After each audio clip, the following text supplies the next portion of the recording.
నిన్న సాయంత్రం గాయపడిన పశ్చిమ బెంగాల్ సీఎం మమతా బెనర్జీ ఆసుపత్రి నుంచి ఇంటికి వెళ్లారు. ఆసుపత్రిలోనే ఉండాలని సూచించినప్పటికీ ఆమె ఇంట్లోనే ఉండాలని నిర్ణయించుకున్నట్లు ఆసుపత్రి వైద్యులు తెలిపారు. ఆమె నుదురుకు 3 కుట్లు పడ్డాయని, అన్ని రకాల పరీక్షలు నిర్వహించినట్లు చెప్పారు. వైద్య బృందాన్ని ఆమె వెంట పంపినట్లు పేర్కొన్నారు. ఇవాళ మరోసారి పరీక్షలు నిర్వహించనున్నారు.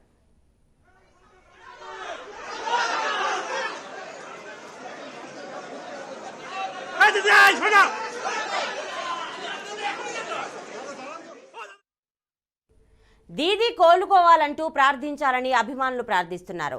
ముఖ్యమంత్రి వీలైనంత త్వరగా కోలుకోవాలని ఆకాంక్షిస్తున్నట్లు బీజేపీ రాష్ట్ర అధ్యక్షుడు సుకాంత మంజుదర్ ట్వీట్ చేశారు. పూర్తి ఆరోగ్యంతో తిరిగి రావాలని ప్రార్థిస్తున్నట్లు పేర్కొన్నారు.